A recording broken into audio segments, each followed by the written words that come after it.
नमस्कार,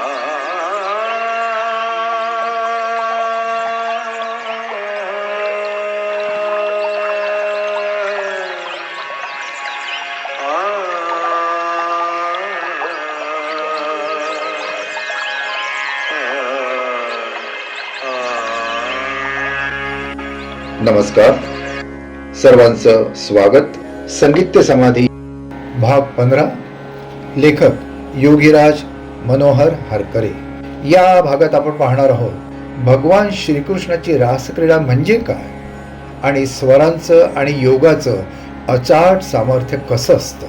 या प्रकरणात लेखक सांगतात की भगवान वेदव्यासांनी असं सांगितलं आहे की ब्रह्मापासून सप्तस्वरांची निर्मिती झालेली आहे. ब्रह्मदेव म्हणजे कोणी देहधारी व्यक्ती नाही. ब्रह्मदेव म्हणजे विश्वाची उत्पादक शक्ती. बृह म्हणजे फुगणे, म्हणजे वाढत जाणे, आणि या शब्दापासून ब्रह्मदेव शब्द बनलेला आहे. आजही विश्व वाढत आहे, वाढत आहे. एकम सत विप्रा बहुधा वदंती, अर्थात एकच चैतन्य शक्ती संपूर्ण विश्वामध्ये वेगळ्या वेगळ्या रूपात आहे असं लेखक सांगतात. प्रत्येक व्यक्त गोष्ट या विश्वात जी आहे ती पंचतत्वापासून बनलेली असते आणि मग पंचतत्वापासून बनलेल्या प्रत्येक वस्तूला पंचगुण असतात. पंचतत्व म्हणजे आकाश, वायू, तेजस, आप, पृथ्वी, आणि अनुक्रमे यांचे गुण म्हणजे नाद, स्पर्श, रूप, रस आणि गंध. गानयोगी जेव्हा गातो किंवा वाजवतो तेव्हा त्याचा प्रत्येक स्वर पंचगुणात्मक असतो, म्हणजे पंचगुण दाखवतो. भगवान गोपालकृष्ण हे सुद्धा योगी होते आणि म्हणून ते जेव्हा बासरी वाजवत तेव्हा त्यांचा स्वर जिथे जिथे ज्या ज्या गोपीजवळ जाई त्या त्या ठिकाणी कृष्णाचे पंचगुणात्मक रूप त्यांना दिसत असे. अर्थात त्या बासरीचे स्वर पंचगुणात्मक रूप साकार करत असत. म्हणून इतक्या गोपींना कृष्णाची अनुभूती एकाच वेळी येईल. आपण ऐकतो की कृष्ण एकाच वेळी प्रत्येक गोपीजवळ, अनेक गोपींजवळ प्रगट होत होते. ते हेच आहे. कृष्णाचं एकाच वेळी अनेक गोपींजवळ प्रगट होणं म्हणजे कृष्णाची बासरी पंचगुणात्मक स्वराच्या माध्यमातून त्या त्या ठिकाणी कृष्णाचंच दर्शन त्या गोपीला देत असे. हेच ते कृष्णाचे सर्व गोपींजवळ एकाच वेळी प्रगट होणे आहे आणि हीच ती भगवान गोपाल कृष्णाची रास क्रीडा आहे.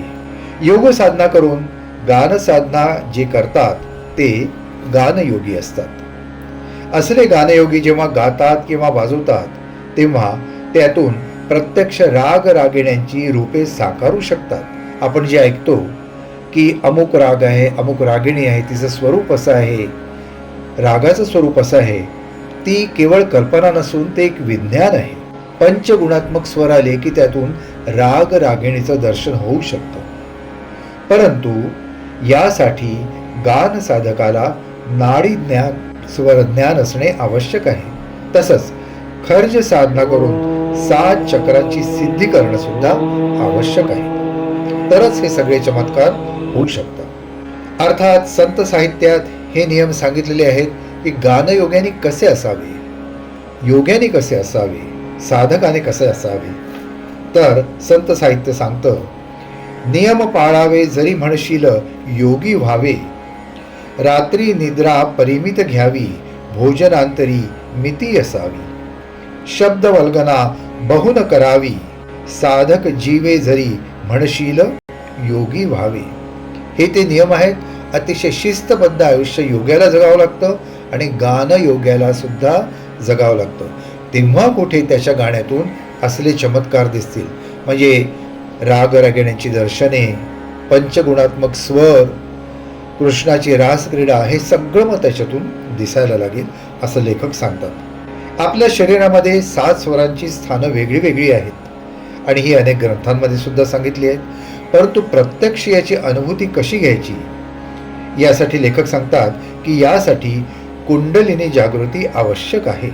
कुंडलिनी जागृती खर्ज साधनेने होते आणि कुंडलिनी जागृती झाली की शरीरातील स्वरांची स्थाने सुद्धा माहिती होतात आणि मग विशिष्ट स्वर अर्थात विशिष्ट नाकपुडीतून म्हणजे विशिष्ट स्वर नाडीतून काढल्यास अर्थात विशिष्ट स्वर नाडीतून एखादा राग गायल्यास, स्वरनाडी म्हणजे कोणती? चंद्र, सूर्य, सुषुम्ना.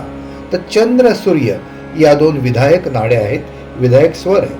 चंद्र म्हणजे उजवी नाकपुडी, डावी नाकपुडी किंवा उजवी नाकपुडी ही सुरू ठेवून त्या रागाचं गायन जर केलं तर स्वरांचा पंचगुणात्मक अनुभव येऊ शकतो. अर्थात गान योग्याला साक्षात राग रागिण्यांची दर्शने होऊ शकतात. याच त्या गान योग्याच्या शक्ती आहेत आणि हेच ते स्वरांचे सामर्थ्य होय.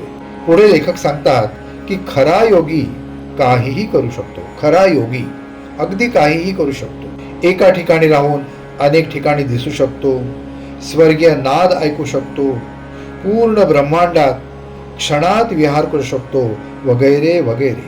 योग्याच्या असामान्य शक्ती असतात. सामान्य मानव त्यापुढे कमी पडतो.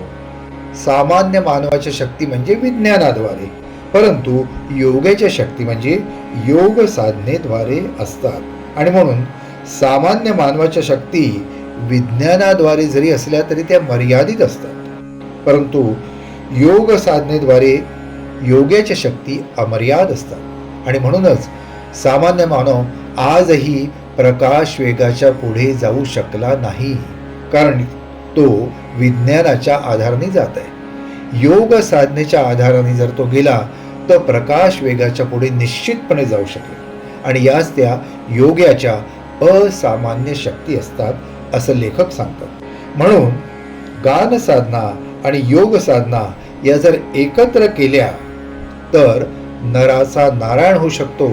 आणि ज्या गोष्टी आपण आपल्या ग्रंथांमध्ये ऐकतो किंवा वाचतो की अमुक रागिणी अशी प्रगट झाली, अमुक राग असा प्रगट झाला, हे प्रत्यक्षात याचा अनुभव गानयोगी घेऊ शकतो. हे आहे गानयोगाचं सामर्थ्य, गानयोगाचं सामर्थ्य. आणि ही होती भगवान श्रीकृष्णाची रासक्रीडा, राग रागिणींची दर्शने वगैरे. आणि म्हणून ज्यांना हे संपूर्ण दिव्य ज्ञान जाणायचं आहे त्यांनी हे पुस्तक अवश्य वाचावं. संगीत ते समाधी, सर्व दिव्य आणि अद्भुत माहिती आहे. लेखक ब्रह्मलीन योगीराज मनोहर हरकरे यांनी लिहिलेलं हे एकमेव असं पुस्तक आहे की ज्याच्यामध्ये हे दिव्य ज्ञान मांडण्यात आलेलं आहे. हे पुस्तक आपण सर्वांनी अर्थात सर्व गायक क्षेत्रातील सर्व गायकांनी, वादकांनी, सगळ्यांनी हे अवश्य वाचावं. आणि वाचायचं असेल तर या एपिसोडच्या खाली स्क्रीनवर जो नंबर दिलाय त्याच्यावर संपर्क साधल्यास आपल्याला ते पुस्तक निश्चितपणे मिळू शकेल. सगळ्यांनी अवश्य वाचावं असं हे पुस्तक आहे. धन्यवाद. पुढच्या भागामध्ये आपण अजून अतिशय सुंदर अशी माहिती बघूया. आजच्या भागात एवढंच. पुन्हा भेटूया पुढच्या भागात.